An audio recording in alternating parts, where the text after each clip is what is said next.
Hello, everybody, and welcome to our channel. I'm Mark. And I'm Rob. Today, we're going to talk about the fact that Erica Wheeler let everyone know that the Indiana Fever locker room is just fine. Thank you.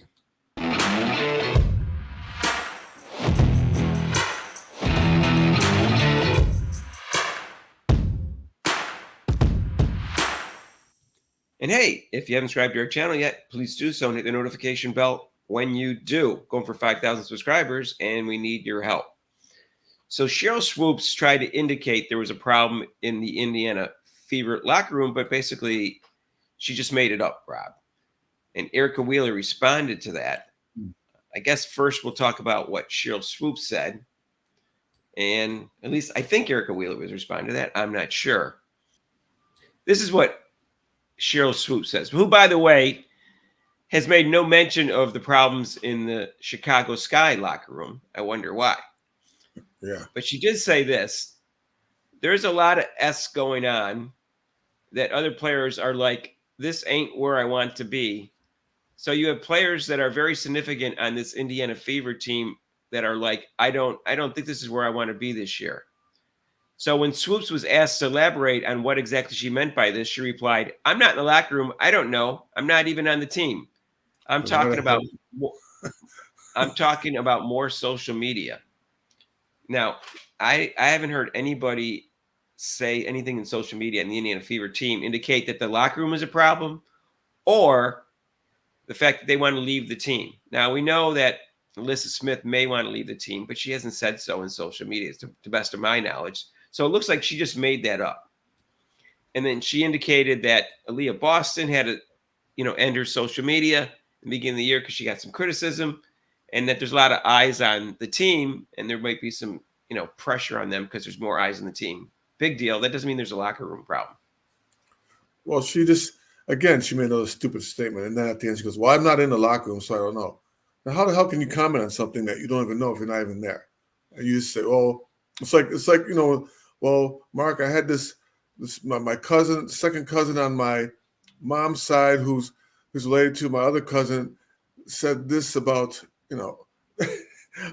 you're not even there. Right. Well, and then she said social media, and I haven't seen anything in social media that indicates that the players on the team are unhappy. So again, it looks like she just made that up because she doesn't like Caitlin Clark. So she's trying to indicate like Caitlin Clark's causing some kind of problem in the locker room, which isn't true. That's what she's just trying to make up. That's And of all. course, social media, Mark, is definitely the truth teller in anything. Once you see it, it must be true. Right. So Erica Wheeler, if you remember when Caitlin Clark got drafted, she was in the draft room there, and she jumped up and down like crazy. And she knew she was losing her starting job at point guard. I'm sure she was sure of that. So she still welcomed her with open arms. In fact, she said that I'm going to show her around. I'm going to help her out like a big sister. And so I gave her a lot of credit for that. I don't think they gelled very well in the court earlier in the year, but the last 5 or 6 games or so, they've been playing better together. So I give her credit for learning her role on the team and knowing that she's not a starter anymore. Anyways, they asked her about the locker room and the team, and this is what she said. All we do is have fun. With Caitlin Clark, who never takes anything serious, I tell people all the time she's really a kid at heart. And also, Christy Sides and the coaching staff are not hard on us. They allow us to have fun, but there are moments where we need to be serious, and we are serious. And then she also said the majority of the time we're having fun. You've got to understand the outside world was really trying to get inside this building. We just didn't let it. Having fun is a great way to kind of keep that out. Doesn't sound like there's a problem in the locker room, Rob. Sounds to me like they're having a lot of fun. That sounds perfect. That's the perfect answer. And it seems like that she realizes that. I mean, their teammates realize that Caitlin Clark was getting all this outside hate and the scrutiny from everybody, and they're trying to bring up certain things, try to stir up a pot that where there's nothing there.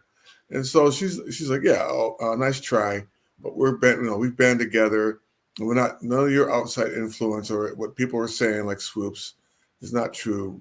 We're enjoying each other, so that was a perfect answer.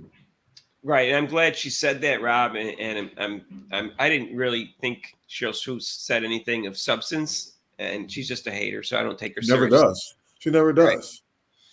and we did cover what she talked about in terms of whether Caitlin Clark is dominating or not. And there's a couple things that came up after that I looked at. One was she said that she didn't think she dominated. She said, "No, I don't think I dominated. I played very well, and I played very well on both sides of the ball. I scored, I rebounded, defender. But to me, you can win MVP and not be dominant."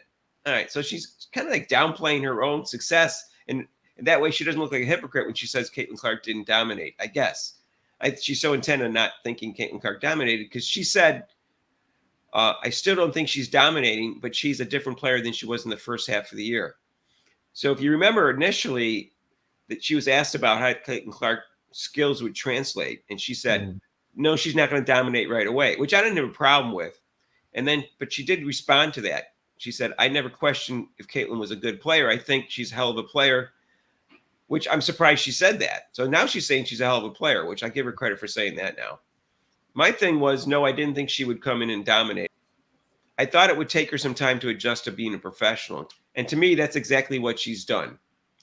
Now that's true, but I would say in the second half of her rookie year, she's dominated in terms of how she makes her teammates better and how she's had her team winning and the influence she had on whether or not they won or not. That's the impression I get. The whole year, it's harder to judge because her numbers were lower the first 10 games, but how she's playing right now, she's dominating. Yeah, she's dominating figures, assists, scoring. I mean, how can she not? She's going to be rookie of the year. So I mean, that's. I don't know why she's trying to downplay the way that she played because she was dominant. She was a dominating player. Swoopes was, and that's why she was very. She wasn't very good. She was real good. So right, and to be fair to Sheryl Swoopes, she didn't say when she would start dominating. She just said she wouldn't dominate right away. And it's true. The first 10 games she didn't dominate. She didn't say she won't dominate her rookie year. She didn't specifically say that. So I'm not going to pick on Sheryl Swoopes for that. But be that as may, she is dominating now. And if the rookie of the year award doesn't go to her, I'd be shocked. And yes, A'ja Wilson deserves the MVP. But if Caitlin Clark was playing like this the whole year, she would get the MVP in my mind. And I would vote for her. But I got to go with the whole year. So I'm still voting for A'ja Wilson if I had a vote, which I don't, but I should. And I think, but right now, Caitlin Clark is really influencing how the Fever play and win. And to me, that's a form of domination by large degree, like way more than anybody else in the league, I think. So. Right. Yeah. So this is another notch about Sheryl Swoopes, and it's a very sad, downtrodden lady who's just right. But kudos to Wheeler sticking up and just saying, like, mind your own business. Our locker room's fine. Go have a little Coke and sit down, Swoopes, and do your thing, whatever. Yeah, please go away. Please, Sheryl Swoopes, go away. You're ruining your whole reputation. That's our take, and we're sticking to it. And if you haven't subscribed to our channel yet, please do so. Hit the notification bell when you do. And if you like this video, hit the like button and join us live today. Final regular season game number 40, Indiana Fever versus the Washington Mystics at 7:30 on Prime Video. Playoffs start on the 22nd, and our normal live shows every Monday from 6 to 8 Eastern Time, except for major holidays. Join us for that. You can call in if you want. And if you want to subscribe to our channel, there's super chats and super thanks down below and a link to PayPal. And we'll see you in the next video. Peace out.